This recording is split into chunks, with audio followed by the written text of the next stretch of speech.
जिल्हा परिषदेच्या सामान्य प्रशासन विभागातील अनेक वर्ष ठाण मांडलेल्या कर्मचाऱ्यांची चौकशी करावी या मागणीसाठी एका सामाजिक कार्यकर्त्याने उपोषण सुरू केले आहे। सोलापूर जिल्हा परिषदेच्या सामान्य प्रशासन विभागातील गैरकारभाराची चौकशी होऊन संबंधितांवर कारवाई करण्यात यावी या मागणीसाठी महाराष्ट्र राज्य कामगार सुरक्षा दलाचे जिल्हाध्यक्ष राजाभाऊ बेडेनवरू यांनी उपोषण सुरू केलं आहे। ग्रामविकास विभागाच्या 15 मे 2014च्या शासन तरतुदींचा गैरवापर करून जिल्हा नियुक्ती न करता डावललं जातं। अनेक कर्मचारी गेल्या अनेक वर्षांपासून एकाच ठिकाणी कार्यरत आहेत। अनेक दिव्यांग कर्मचाऱ्यांकडे दुर्लक्ष केलं जातं। ग्रामपंचायतींमधून 10% कर्मचारी नियुक्ती दिलेली नाही। कालबद्ध पदोन्नतीचा लाभ वेळीच दिला जात नाही। या सर्व बाबींची चौकशी व्हावी आणि संबंधित कर्मचाऱ्यांवर कारवाई करावी अशी मागणी राजाभाऊ बेडेनवरू यांनी केली।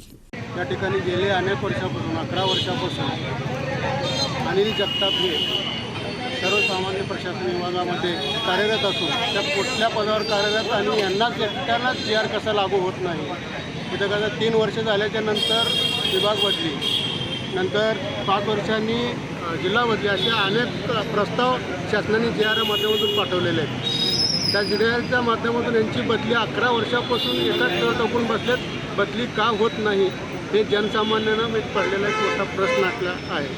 त्यामुळे आम्ही वारंवार त्यांची पाठपुरावा केल्यावर त्याबद्दल कुठली माहिती दिली जात नाही आणि जर माहिती मागायला जरी गेलं त्या ठिकाणी धमकावलं जातं आणि त्यामुळे आम्ही आमच्या संघटनेच्या वतीने 8/1/2024 पासून 14 आमरण उपोषणास बसलो।